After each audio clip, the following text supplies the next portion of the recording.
Yoni. We're going to recap Bulls Celtics and Bucks Pacers, also preview Bucks Grizzlies, as well as new editions of Cage Talk, The Thinking Chair, and the premiere of Storytime with Honey. That's all right now on Yackin Wit Yoni.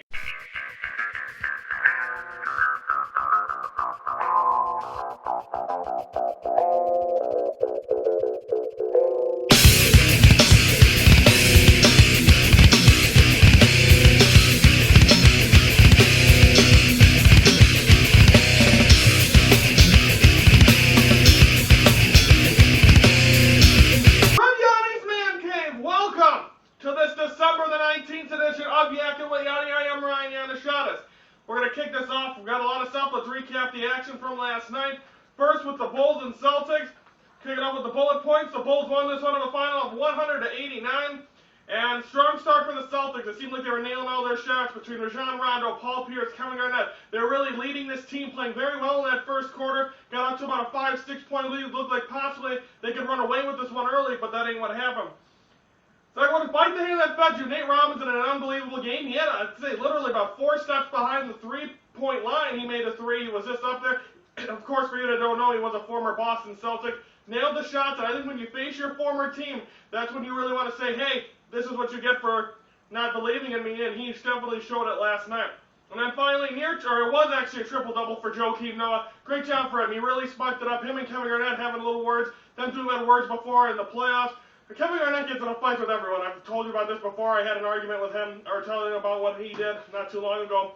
And I believe that was on the Yanni and Max show. But nonetheless, still, Joakim Noah, and Stacey King keeps saying this guy needs to get in the All-Star game. And he's one of the premier centers. I mean, when you look in the Eastern Conference, now Dwight Howard's gone. He might be the premier center in the Eastern Conference. But I think, he's really helping his team as well. But Carlos Boozer was nailing his shots as well. Everyone, when they play a game like this, was one of the cleanest games they played in a long time. And it was good to see them come out and do that against the Boston Celtics. The night before, they struggled on the road against the Memphis Grizzlies, but able to do that at home against the premier Eastern Conference team. That's what you really got to be excited for, and they did that last night. They win it again, 189.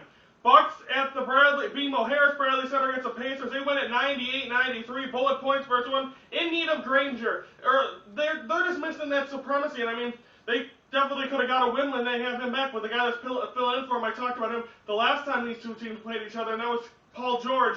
Really didn't have that much of a factor in the game last night, but still played very. But it was a back and forth game. Both teams were playing very well, and then the Bucks ended up winning, taking over. But I think the Pacers, once they get Danny Granger back, is when this team's going to look really good. Second one, Dunleavy impact. Mike Dunleavy came back last night, and he was hitting his threes. That's what the Milwaukee Bucks need. I think that's what he sees them over. Would they have won this game without Mike Dunleavy? You're not 100% sure. And another key reason is my third bullet point.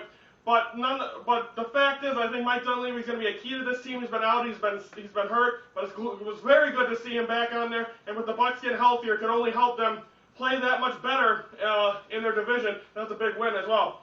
Finally, career night for Jennings. He had 34 points last night, 32. Just an unbelievable job. He proved right there that he can help this team. He can lead this team. Monte Ellis was zooming through as well, getting some nights. So them two and having Mike Dunleavy, this team, and Larry Sanders as well. When you look at this team, they may not be guys that will be up on the billboards, but they are guys that are playing well and winning games for the Milwaukee Bucks, and are going to put them into the playoffs this year and possibly even get a series win. I might go out and say that, but you can't say that just yet. But this team, I think, is going to be something exciting. As long as they stay healthy, it seems like towards the end of the year is when this team falls off the railroad tracks. I don't think so this year. I see a lot of potential in the Milwaukee Bucks. So once again, Bulls win 189, Bucks win 98-93. My winning streak ended in both ways, as I picked the Bulls and Bucks to lose. We are on Facebook. You can like us, message us, and much more. That is Yackin Wit Yoni on Facebook. Like our page, you can see all our videos. Don't really put much statuses up there unless we have something interesting to talk about. Now it's time for the newest edition of Cage Talk. We haven't talked about this in a while, but I'm going to talk about it now. A week ago Saturday was the UFC on Fox. Benson Henderson defended his lightweight championship. We'll get to that in a second. In other fights, Rory McDonald defeats BJ Penn via unanimous decision. I picked Penn in that one, so I lost that one. Gustafsson defeated Mauricio Shogun Rua via unanimous decision. And then finally, Benson Henderson beats Nick Diaz, unanimous decision, and keeps the title. So good job by him, and he will keep that title. They were all good fights and very exciting. They were good fights. I'm not big on the whole fight. I like to see excitement as a knockout in that. Unanimous decision is boring. I think it was a good card, but it did not hold up to what it was supposed to be. Ultimate Fighter finale was this past Saturday. Not sure who won the finale. I didn't even watch the season. But Roy Big Country Nelson defeated Matt Mitrione. And that was a first round knockout fill-in for Shane Carwin, who was hurt. Roy Big Country, just something about his long hair. I remember watching these guys on season 10 of the Ultimate Fighter. That was the one year I actually watched it. Matt Mitrione was a troublemaker. Roy Nelson it was heavyweights. It was Rashad Evans versus Rampage Jackson. But it was a good fight. Good to see it.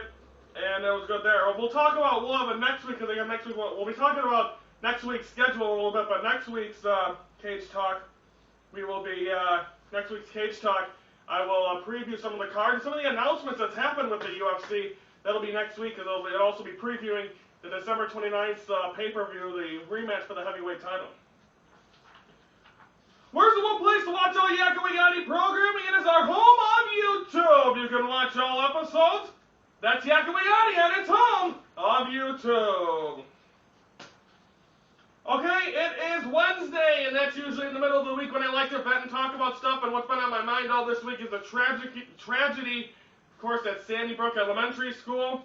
I'll be addressing that topic alone tomorrow on Yanni's Take, but on this Thinking Chair, I'm talking about gun violence. Here is my newest edition of The Thinking Chair.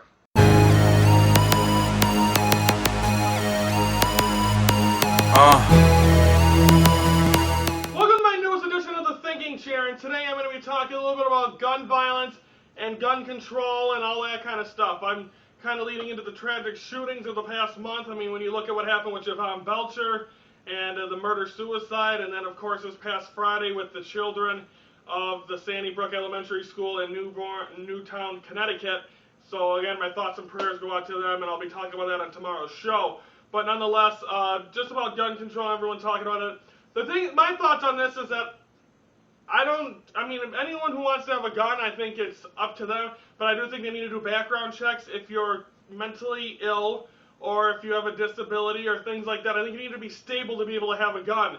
And the fact of the matter is that that's the problems that we have in this country with the gun violence, another interesting part about this is that some normal person could go off the handle, go get a gun when you do the background check and all that stuff, and then what do? Oh, you do the background check, and then but he still did it because that was the first thing he's ever done. So what can you really do about that? See, that's the only problem, that someone could go off the handle, have a clear background, just like this kid that did it, and he might have been different, might have been stuff like that, but that ain't the point, is that he did it without ever having a criminal background. Just because you're not up with the times and not social doesn't mean that, it doesn't go on your record and you can still get a gun that way. It was his mother's guns, that's besides the point right now, but gun control, they do need to do something about it. I believe Barack Obama's doing something, having meetings.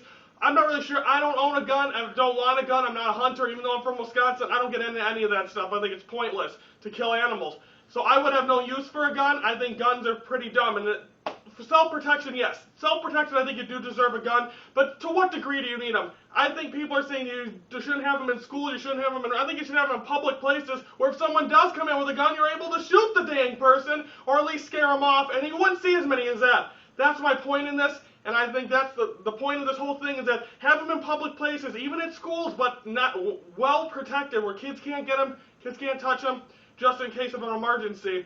That's when you need guns. People that should be hunting and that use guns, but again, you got to be mentally stable. That's my point in this, and I hope you guys understand that. This is my newest edition of The Thinking Chair. Every week I'll have a question to put on Facebook, Twitter, and our website. We want you, the people's feedback, and I'll read them the following Friday. You can also email them at Yackin Wit Yoni. You can also email answers at yackinwityoni@yahoo.com. Of course, that was me addressing the gun violence tomorrow. We'll talk about the tragedy and my thoughts and all that, and the kids being laid to rest this week. It's just a tragic thing, and it's definitely hard to cope with. I was watching something about how the parents were talking.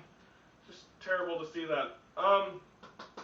So yeah, now it's time for this is the newest edition. This is a brand new thing.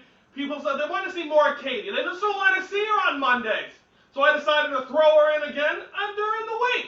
And this is the debut of Storytime with Honey. Welcome to the premiere of Storytime with Honey. I'm going to tell the story of the time we went to Miller Park on August 22nd, 2012. So anyway, me, the host of the show, Brandon and Mirmu went to Miller Park to see a Cubs and Brewers game. Before we went in, we tailgated, which was pretty awesome. Our charcoal wouldn't stay lit, so we ate, and then when we were putting the stuff away, I burned my leg. So then we went in and we watched the game, and the Cubs lost, so we were pretty disappointed walking back to the car. And then we're getting in this parade line of traffic, and all these people are honking at me, and I can't move, and I'm getting pretty upset, and I said some words that I probably shouldn't say on camera. So as soon as we get in, there's all these Brewer fans, and they're flashing their ugly shirts, and it's just a big mess. So we're sitting in traffic, and people are honking, and people are yelling, and people are cheering, because the Brewers won, and we're all in our Cubs shirts, and people are flipping us off and making us mad. So all of a sudden, these three buttholes walk up to us, and they're like, yay, the Brewers won, and we're like, oh, okay, go away. And this chick hits the back of my car, and she's really lucky that I didn't whip her to the floor. And Monica Lipsky, if you're watching, you know exactly what I mean. And that is my story.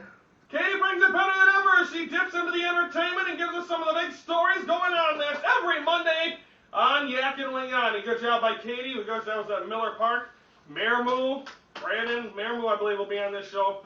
So we'll be taping some stuff with her eventually. But great stuff Brandon was with. A fun story. The person slamming on the car door. I was getting aggravated. And yes, words that could not be said on camera.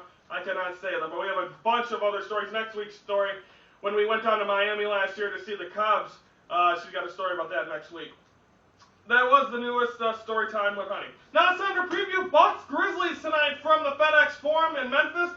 Should be a good game. I mean, the Bulls really struggled against the Memphis Grizzlies on Monday. I mean, the FedEx Forum, it seems like it's very homey, but this team is very good. You got Rudy Gay, you got Zach Randolph, who I forgot to mention against the Bulls, and Marc Gasol. This is a very good team, and I think the Bucks are definitely going to have trouble when you look at the two big guys, because the two big guys dominated the Bulls' big guys, and the Bulls have more noticed big guys like Joakim Noah and Carlos Boozer. So I think what the Bucks are going to have to do is definitely try to outshoot the Grizzlies. They're going to need Brandon Jennings and Monte Ellis to be down there. If Monte Ellis does tonight what he did last night, it should be a very good game for him, and I think we could see a very exciting game from them. But also you have him against Michael Conley. That'll be a very good Tony Allen versus Monte Ellis with like Brandon Jennings and Conley. So I mean, you're going to see some good matchups, but I think the Grizzlies are going to have the advantage with their big guys being Zach Randolph and Marc Gasol. But we'll see how that goes. That one is no local television. That one will be on ESPN only. So we'll be talking about that. We'll be recapping that tomorrow. I didn't even know that they had a game yesterday until I was watching their game last night. So my apologies on the Bucks fans that are watching. I did not know they had a game. And that's both times that the Bulls, I forgot they were playing the Grizzlies, and I forgot the Bucks were playing the Grizzlies. So apparently I forget about the Grizzlies. My apologies. Now it is time for predictions. And as of right now, I'm now 1-2 after a rough week. After a rough night last night, Bulls won, Bucks won. Good things, but not for my predictions. So I'm 1-2, and now I have to go into for the Bucks Grizzlies tonight. I'm going to say Grizzlies are going to take the Bucks tonight. I just think the big guys are going to overpower and they're going to dominate in that place. Preview for Thursday, we're going to recap Bucks Grizzlies as well as a new edition of Yanni's Take. So we will have a shortened version of Yackin Wit Yoni. Will still be here. And also tomorrow I will announce our holiday schedule on when we're going to be on and what days. A lot of people are taking 2 weeks off, but we'll tell you what our schedule is going to be up through New Year's. So that'll wrap it up for this December the 19th edition of Yackin Wit Yoni. I am Ron Yanashada saying